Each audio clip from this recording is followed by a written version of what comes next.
मोदी के बाद योगी आदित्यनाथ ही प्रधानमंत्री होंगे, इसकी एक तस्वीर आई है। पिछले 15 दिन से जिसका जवाब भारत की जनता गूगल में ढूंढ रही थी, उसका सबूत खुद योगी आदित्यनाथ ने पेश कर दिया है।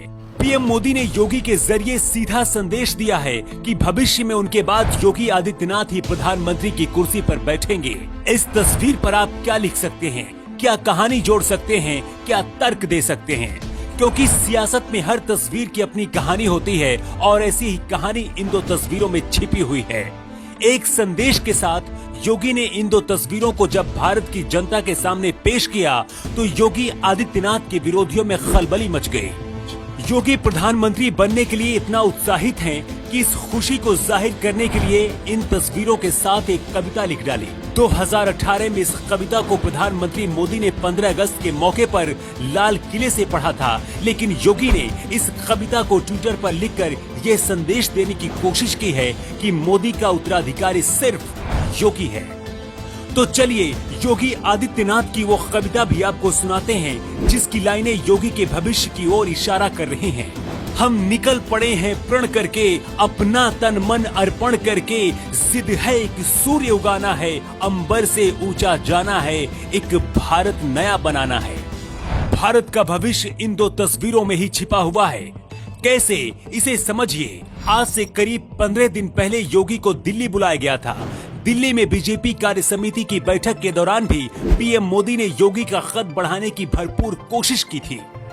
बैठक में अमित शाह, राजनाथ सिंह, नितिन गडकरी जैसे धुरंधर नेताओं को दरकिनार करते हुए मोदी ने कार्य समिति की बैठक का प्रस्ताव पढ़ने का मौका सिर्फ योगी आदित्यनाथ को दिया था। ये बात भाजपा के कुछ बड़े नेताओं को भी खटकी थी, लेकिन मोदी के सामने किसी ने अपनी जुबान नहीं खोली। लेकिन दिल्ली से लौटने के करीब 15 दिन बाद योगी ने इस तस्वीर को साझा करके देश को संदेश दे दिया है कि आने वाले समय में उनका भविष्य क्या है। लेकिन मोदी योगी को प्रधानमंत्री क्यों बनाना चाहते हैं? चलिए आपको इसकी वजह भी बता देते हैं। इसकी पहली वजह यह है कि प्रधानमंत्री मोदी को एक सख्त नेता चाहिए और योगी आदित्यनाथ अपनी सख्त छवि के लिए जाने जाते हैं।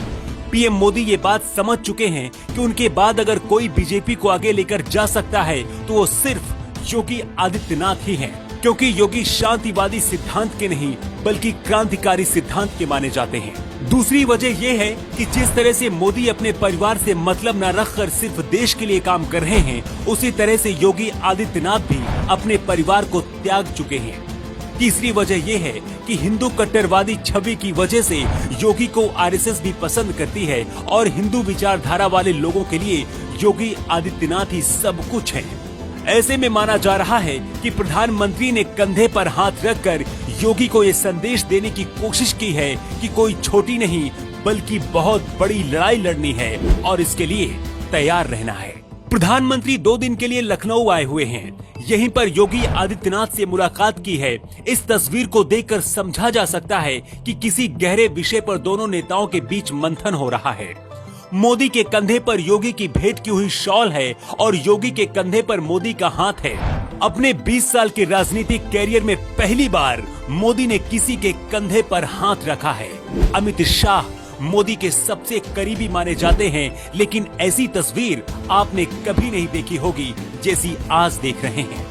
शायद पीएम मोदी भी ये समझ चुके हैं कि असल में योगी आदित्यनाथ का कद क्या है। आपकी नजर में इस तस्वीर के मायने क्या हैं? आप अपनी प्रतिक्रिया कमेंट बॉक्स में दे सकते हैं। लखनऊ से न्यू टाइम्स के लिए ब्यूरो रिपोर्ट।